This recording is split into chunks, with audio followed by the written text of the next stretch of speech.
Hello.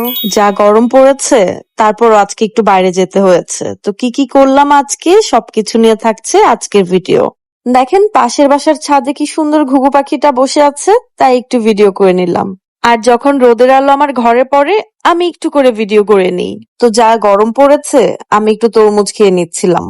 তারপর বেশ কিছুক্ষণ ভিডিও করা হয়নি, আর এদিকে আম্মুর গেস্টরা এসেছে রান্নাঘরে খাওয়া দাওয়া করতে, আর আম্মু এদিকে রান্না করছিল।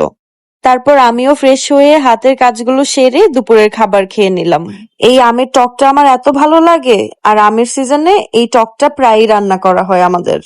তারপর বোর লাগছিল, মনে হচ্ছিল কি করি, একটু টিভি দেখে নিলাম। আর বিকেলে যেহেতু বাসায় থাকবো না, সেজন্য গাছে একটু পানি দিয়ে নিচ্ছিলাম। আচ্ছা, আপনাদের বারান্দায়ও কিরকম গাছ আছে জানাবেন। এর মধ্যে আমি রেডি হয়ে বেরিয়ে গেলাম।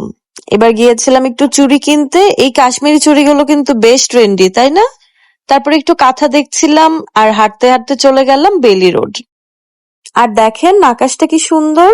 আর আমার সামনে ফুলের দোকান পড়লে আমি একটু ভিডিও না করে পারি না। তারপরে চলে গেলাম বেইলি স্টারে। তো সেখানে আমার কিছু কসমেটিক কেনার ছিল, তো তা কিনে আমি বেরিয়ে পড়লাম। তারপরে গিয়েছিলাম একটু পার্লারে। তো পার্লারের কাজ সেরে আমি বাসায় চলে আসলাম। আমি বারান্দায় বসে একটু বাচ্চাদের খেলা দেখছিলাম, আর একটু জুস খাচ্ছিলাম। এই তো তারপর আস্তে আস্তে সন্ধ্যা নেমে আসলো। তো আজকের ভিডিও এই পর্যন্তই। কেমন লাগলো জানাবেন, আর কি কি শপিং করেছি দেখতে চাইলে সেটাও জানাবেন।